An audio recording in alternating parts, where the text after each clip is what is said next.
It's kind of crazy. You don't hear of things like Walmart closing. Walmart plans to shut down 269 stores. America, long known as the richest country in the whole world. So if anyone tells you that Promised Land is losing its last affordable survival layer, you might think it's a joke, but it's not. Because Walmart, the US giant that is responsible for over 40% of all essential retail in the US, is trying to hide the truth of the collapse era away from even the most loyal customers. By 2025, it is already closing hundreds of stores. Right now, in rural towns across Ohio, Texas, and Mississippi, Walmarts have shut down, and with each closure, tens of thousands lose access to food, medicine, and work. Walmart is the last place where survival is still in your budget. Over 40% of Americans rely on Walmart alone for prescription drugs. In more than 150 counties, it's the only full-service grocery store within driving distance. So when it disappears, what comes next could reshape life for millions of working-class families across the US. In today's video, we walk you through the first 30 days of what happens if Walmart collapses completely.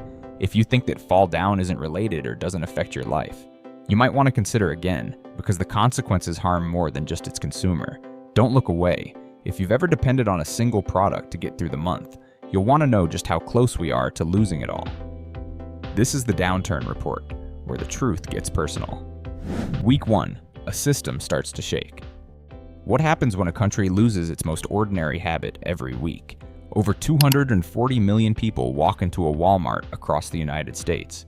That's nearly 3/4 of the population.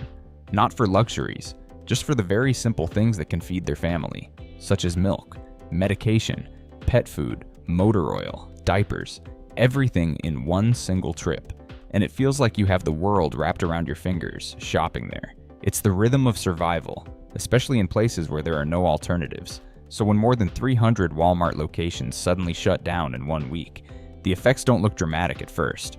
No explosions, no headlines, just a deathly silence. Shelves slowly empty, delivery trucks stop showing up, prices quietly tick upward. But under that silence, a system begins to unravel. By day 2, social media flooded with photos from Kansas, Alabama, and Indiana. Empty meat aisles, store permanently closed signs, frustrated customers asking if there's another place nearby that accepts EBT. There isn't. According to Retail Dive, Walmart and Target combined control nearly 40% of the essential retail market in the US. Walmart alone delivers over 25% of prescription and over-the-counter medication to American consumers in hundreds of rural counties. It's not just the dominant provider, it's the only one. Now, imagine what that means when that one provider disappears. In Arkansas, 11 counties suddenly have no physical pharmacy open within 25 miles. In parts of Kentucky, the only place to buy insulin has shuttered without notice. A USDA internal memo leaked on day 3 reports that over 28 million Americans now live in areas without a consistent source for fresh produce or critical medicines. And yet, for many, it still doesn't feel real. Because for decades, Walmart has been the one thing that never went away. Through recessions, layoffs, and storms, Walmart was open. We take it for granted. And when it closes, something deeper breaks. The emotional collapse doesn't scream. It spreads slowly. A woman checks the empty shelves for cold medicine and walks away with nothing. A father tries to find baby formula and drives to 3 counties before giving up. A man waits at the pharmacy window, only to see a handwritten sign taped to the glass, closed until further notice. Sorry, these are not dramatic headlines. But for working-class Americans who relied on Walmart not out of preference, but out of necessity, this is a disaster by 1,000 cuts. In a small town in northern Alabama, if the closest Walmart closes on a Monday morning, then by Wednesday, the gas station next door will sell out of bottled water and canned goods. The products are normally restocked by Walmart's trucks. The town's only independent pharmacy started turning away customers by Thursday because their limited stock was wiped out in 48 hours. We will hear employees there quietly admitting that they were never meant to serve this many people. For families here, the fallout begins with small adjustments. Instead of one stop for everything, people now drive 20 to 30 miles in different directions. Groceries in one town, medicine in another, hygiene products somewhere else. Some skip items altogether. Some skip meals. What's lost isn't just convenience, but sustainability. Gas prices eat into fixed incomes. Time spent on the road replaces time with family. For people on disability, without cars, or who rely on public buses that don't even reach the next town, the closures trap them completely. And then the system's cracks widen. As small businesses try to absorb the overflow, they too begin to bend. Prices jump, stocks deplete. And in low-income communities, where cash is scarce and margins are tight, even a $1 increase on eggs or diapers means families must make impossible choices. Some begin to reuse medications, others cut pills in half. That will lead to emergency rooms in several states reporting a slight but noticeable uptick in preventable complications. Diabetics showing up with unregulated glucose levels. Elderly patients skipping medication altogether. It's a cascading effect. One store closes, and the consequences ripple outward, into gas stations, schools, clinics, food banks, and always. The most vulnerable fall first. The elderly without family nearby. The mother who works nights and can't drive 2 hours for groceries. When the survival layer collapses, people are hit first and hardest. For them, there was no cushion. Walmart wasn't a choice. It was all they had, and the question now begins to take shape, not just for them, but for millions across the country. If the one place that always stayed open no longer exists, then what part of life is still safe if you've ever wondered if a Walmart in your town disappeared? How did it change your life? Did your daily routine shatter? Or did you just keep going quietly? Share your story below, because the truth is this isn't just happening in one town anymore. It's unfolding everywhere. And next week, it only gets worse. Week 2, the supply chain collapse. In week 2, the cracks begin to show everywhere. On the shelf, at the pump, inside people's kitchens. What started as a retail shutdown is now something deeper. The supply chain in the United States, long considered one of the most reliable in the world, is fraying under the pressure. And this time, it's not just economists sounding the alarm, it's ordinary Americans seeing it firsthand, in their neighborhoods, in their grocery bags, and in their shrinking budgets.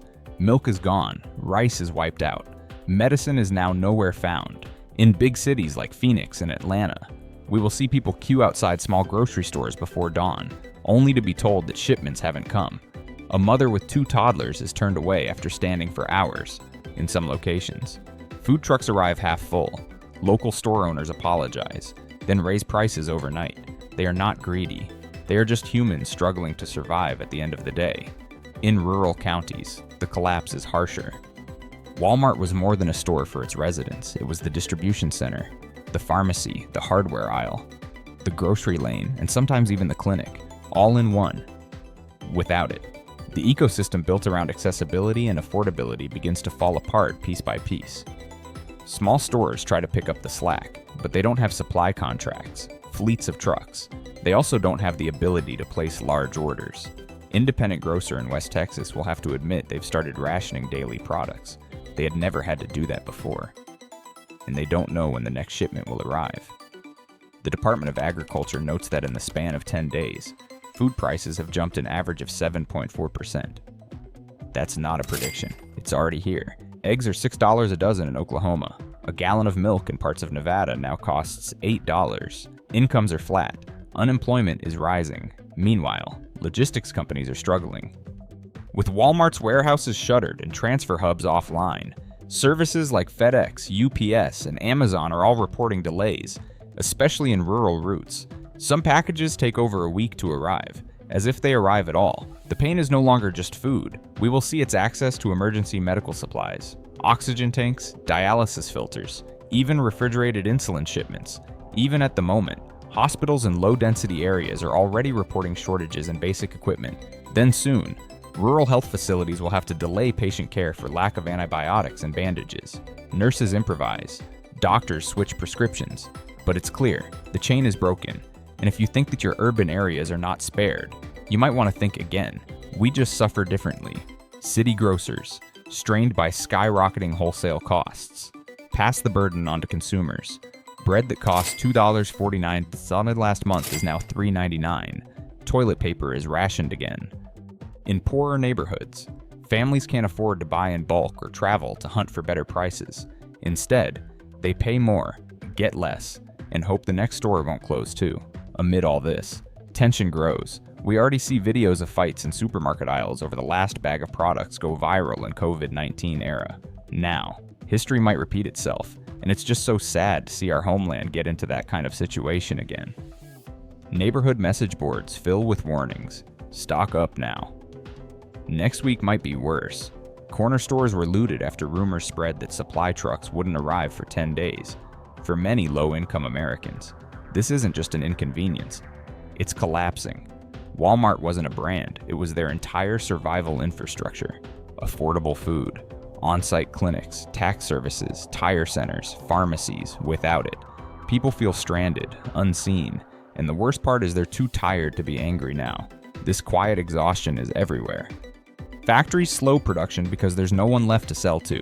Small suppliers are buried in back orders. Layoffs begin, not in retail, but across packaging, agriculture, and manufacturing. The job market begins to constrict. For working-class Americans already living paycheck to paycheck, this isn't just a bad month. We have to prepare to welcome the breaking point. The questions come fast. Why did a retail shutdown trigger such chaos? Why can't the government step in? Why are rural counties left waiting while wealthier zip codes seem just fine? But answers don't come. Just vague promises that things will stabilize soon. A promise we already hear too many times. Trust begins to corrode, although it's already fragile. And under that corrosion is fear. In America, a nation built on the idea that no one would be left behind if they worked hard and followed the rules. This moment is shattering. If the collapse of one store can take down the routines of millions, what kind of system were we living in to begin with? Week 3, a society unraveling. By the third week, America no longer feels familiar. This isn't just a supply crisis or a retail shutdown, it's a turning point. A slow-motion collapse that has spilled beyond store aisles and into the bloodstream of daily life. When Walmart, Target, and other national chains officially shuttered operations nationwide, the foundation of an entire economic model built on mass access, predictable supply, and efficient distribution began to break apart. What was once viewed as America's strength is now exposing itself as a dangerous fragility. Stock markets plunge by the hour. Major indexes bleed red. In just 5 trading days, over $3.7 trillion vanishes from retirement accounts, affecting tens of millions of Americans who had spent decades contributing to 401(k)s pensions, and mutual funds believing those numbers represented a future. Suddenly, that future is gone. Supply and logistics companies that once moved goods across the country on Walmart's schedule are now filing for bankruptcy. Freight depots go dark. Independent trucking firms collapse under mounting costs, with no contracts left to honor. Warehouse operators in places like Illinois and Tennessee are laying off thousands with a single email. Sales clerks, cashiers, maintenance crews, many in their 40s, 50s, or older, wake up to find their ID badges disabled. There was no warning, no backup plan. For younger workers, there's hope of pivoting. A new job, a new gig. But for older Americans, especially those without degrees or digital skills, the shock is existential. Many of them worked for years in these chains, believing their modest but stable lives would carry them through retirement. Now, homes are being repossessed, car loans defaulted, and credit cards declined. There's a sudden, visible reversal of the symbols of the American dream job. House. Car become burdens too heavy to carry. Across the Midwest and South, food assistance lines double. In Ohio, a former assistant store manager is now standing in line for donated groceries. She used to organize food drives for others. In Mississippi, church basements and fire stations convert into temporary shelters. In Michigan, tent cities begin forming in municipal parks. These aren't just isolated scenes, they're spreading like quiet brush fires across communities once considered safe. Videos go viral online, an elderly man in Kentucky unable to afford his heart medication, a family eating ramen every night to stretch their food budget, a young woman in Iowa breaking down after losing her first job. Social media becomes a living archive of desperation, silent, heavy, and mostly unanswered. And the consequences dig even deeper. Schools begin cutting lunch programs as their own budgets collapse. Local hospitals run short on basic medications, delaying care, rationing equipment. Subsidy programs stall as state governments report budget exhaustion. Mayors and governors go on television asking for calm, offering words, not food. In this moment, Americans are not just losing money, they are losing certainty, rhythm, and trust. The social contract that promised reward for hard work and quiet perseverance begins to fray. A man in Indiana posts, "I followed the rules. I paid my mortgage. I worked overtime. Now I'm living in my car. What did I do wrong?" The answer doesn't come, and perhaps that's what breaks people most, the silence. As the country spirals further, some states try to pull a break. In New York and California, a temporary jobs for food program launches. Those recently unemployed are offered the chance to work on public projects in exchange for food vouchers, rent support, and basic health care. In Illinois, the state government converts empty shopping malls into shelters and distribution hubs. These efforts, while noble, are barely keeping pace with need. The federal government steps in late but loudly. A $400 billion emergency aid package is proposed in Congress offering direct payments, expanded unemployment insurance, and the reactivation of the National Reserve Program to deploy food and medicine to the worst-hit states. Experts warn it may be too little, too slow. But for many, it's the first sign someone is still trying to hold the pieces together. Some logistics companies are revived under federal coordination, rerouted to serve rural areas where starvation is now a tangible threat. There are even growing calls to temporarily nationalize parts of the essential supply chain, invoking wartime measures not seen since the 1940s. The idea isn't political anymore, it's survival. One expert says bluntly, if we don't intervene now, we're not talking about a recession, we're talking about breakdown. Born into eternal darkness, Stevie Wonder became one of the brightest icons of modern music. Because he didn't people just are beginning play to see music, that it's he not lived just in it, stores that are breathed vanishing. through melodies, It's the and belief used that each note something to or paint someone will catch you when everything else falls apart. That quiet social understanding that working hard meant you'd be okay is being shredded. This week, the question many are whispering is no longer about food or fuel. It's this: did we put too much faith in systems that were never built to protect us? If a few massive machines can grind to a halt and bring down everything, what kind of structure were we living in? Maybe we're not just witnessing the collapse of retail. Maybe we're watching the slow unraveling of a version of America that promised more than it could ever deliver. Week 4, when the ground splits. By the 4th week, it's no longer about supply chains or store closures. America is staring into something far more dangerous, a society pulling apart at the seams. Helicopter footage paints the contrast in painful clarity. In one frame, people crowd flea markets trading toilet paper for canned soup. In another, gated communities hum quietly with backup generators, stocked pantries, clean water deliveries, and private security patrolling the streets. In one part of the country, families share packets of instant noodles under dim streetlights. In another, cocktail parties carry on behind trimmed hedges, the music drowning out the silence beyond the walls. This isn't just economic collapse. It's the revelation of a moral fault line. What was once called income inequality is now visible like a scar across neighborhoods. The divide is no longer a number, it's a boundary. And as people line up at food banks while CEOs charter private jets to safer countries, something changes in the national psyche. Protests begin not just against government inaction, but against the corporations and billionaires that once promised endless growth. In cities like Austin and Philadelphia, demonstrators gather outside the homes of former retail executives, shouting, "Their profit, our hunger." A viral video from California shows a luxury estate airlifting family members to Switzerland while nearby hospitals lack antibiotics. In Detroit, some neighborhoods have set up barricades not to keep people out, but to protect what little they have left. Community zones form, food is shared, medicine is rationed with care.